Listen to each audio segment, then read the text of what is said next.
ان کے لب رنگی کی نچھاور تھی کہ جس نے گلریز ہیں. ان کا ایک سوال یہ ہے کہ اگر کسی نے اپنی ساری دولت کسی وجہ سے مثلا جھگڑا یا لڑائی یا اولاد کو چھوڑ کر کسی اور کے نام کر دی ہے تو کیا یہ صحیح ہے؟ کچھ تھوڑا بہت اولاد کے نام کر دے اور تھوڑا کسی اور کے نام کر دے تو کیا حکم ہوگا؟ اصل میں ایسے مسئلے کے لیے نا آپ کو دارالافتاء اہل سنت یا کسی عالم دین سے روبرو جا کے ملنا چاہیے اور ان سے جواب طلب کرنا چاہیے کہ صورتحال کیا ہے. ساتھ میں ان لوگوں کو بھی لے جائیں یعنی والد کو کہ جن کے ساتھ یہ مسئلہ پیش آیا ہے، کیونکہ سوال انہی سے ہوگا کہ ایسا کرنے کی وجہ کیا ہے. کیونکہ ایک طرفہ پارٹی کا سوال ہے کہ لڑائی جھگڑا ہوا، باپ نے ساری دولت کر دی، لیکن لڑائی جھگڑے کی بنیاد کیا تھی، کس وجہ سے کری باپ نے، تو یہ بھی چیز جو ہے نا دیکھی جائے گی. کیونکہ کوئی بھی شخص اس طریقے سے کہ چھوٹے موٹے لڑائی جھگڑوں پہ اولاد کو بے دخل کر دے یا دولت کسی اور کے نام یا اپنی جائیداد کسی اور کے نام کر دے، ایسا نہیں ہوتا. تو یہ آپ کے سوال کا جواب ہے. جنرلی جواب اس مسئلے کا یہ ہے کہ ایسا کرنا کہ اپنی آل اولاد کو جو ہے بے دخل کرنا یا جس کو عاق کرنا بولتے ہیں، جائیداد سے بے دخل کرنا، شریعت میں اس کی گنجائش نہیں ہے. کہ جو مال وراثت کا یعنی بعد وفات والد کے جو مال وراثت کا بچے گا وہ ان کے وارثوں میں تقسیم ہوگا، اور اس کا تقسیم جو ہے وہ قرآن پاک نے پہلے ہی کر دیا ہے. اب اس کو صرف اپلائی کرنے کی بات ہے. لہٰذا بہت سی جگہ یہ بھی دیکھا گیا ہے کہ وراثت یعنی وفات کے بعد تقسیم کرتے ہیں کہ بھئی چلو کس کو کتنا ملے گا، اس کا بیٹھ کے فیصلہ کرتے ہیں. حالانکہ اب یہ فیصلہ کرنا نہیں ہوتا، قرآن نے اس کا فیصلہ پہلے کر دیا کہ جب وفات ہو یا پھر جب وراثت کا مال بچے تو اس میں اتنا اس کو اتنا اس کو اتنا اس کو اتنا دینا ہے.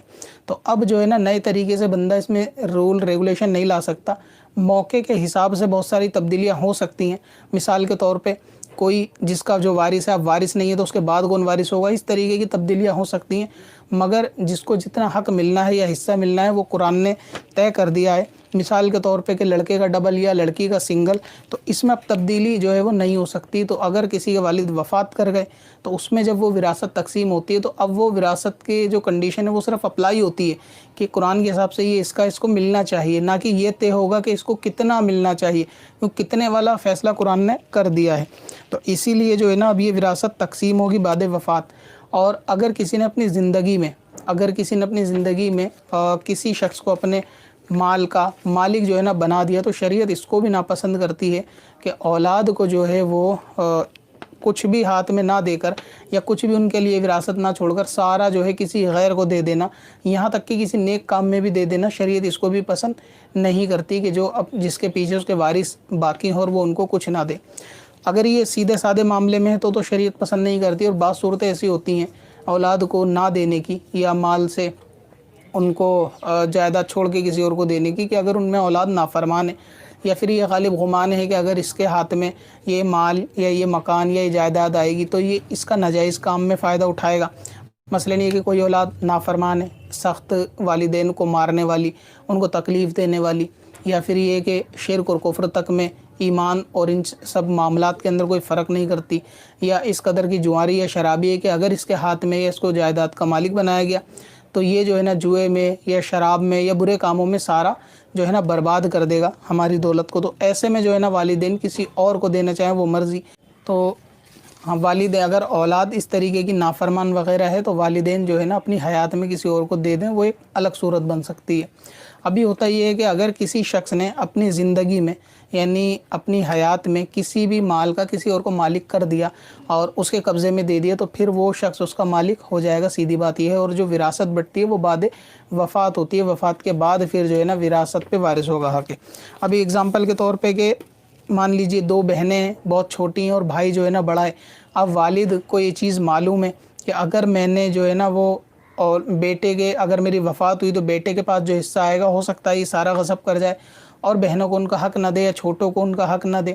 یہ چیز غالب گمان ہے اس چیز کا, اور اس کے جو ہے نا اولاد کے نافرمان ہونا بھی لوگوں پہ ظاہر ہے اور اس طریقے کا ہونا بھی ظاہر ہے. تو ایسے میں اگر جو ہے نا والد اپنی بیٹیوں کو اپنی زندگی میں مال کا حصہ دے جائے یا ان کو زیادہ حق دے جائے پہلے سے, یعنی وراثت تقسیم ہونے سے پہلے, تو یہ اس کا حق ہے. اس کیس میں کہ جب کہ اس کو حق نہ ملنے کا, بچوں کو, چھوٹے بچوں کو حق نہ ملنے کا گمان ہو, تو ایسے میں اگر کسی جائیداد کا مالک اولاد کو کر دیا گیا, مثلا لڑکیوں کو کر دیا گیا, تو پھر اس میں بھی صورت نکل سکتی ہے کہ ایسا کیا جا سکتا ہے جبکہ اولاد کے نافرمان ہونے کا معاملہ ہو. اور باقی ویسے ہی کہ اولاد کو بے دخل کرا جاتا ہے تو وہ کسی نہ کسی خاص وجہ سے کیا جاتا ہے. بہرحال بے دخل نہیں ہوگا, اگر مال باقی ہے تو وہ تقسیم جو ہے نا وہ کیا جائے گا, وراثت کا مال ورثہ کو ملے گا. اور اگر حیات میں کسی کو مالک بنا دیا تو ٹھیک ہے. باقی شریعت جو ہے نا اس کام کو مکروہ سمجھتی ہے کہ سارا مال کسی دوسرے کو دیا جائے, اولاد کو کچھ نہ دیا جائے. لیکن ایسا ریئر کیس ہوتا ہے, کبھی جلدی ایسا سننے دیکھنے میں نہیں آتا کہ بے وجہ کوئی شخص ایسا کرے. اسی لیے میں نے کہا کہ اگر وجہ ہے تو آپ کو علماء کے پاس جانا چاہیے. پتھر میں اثر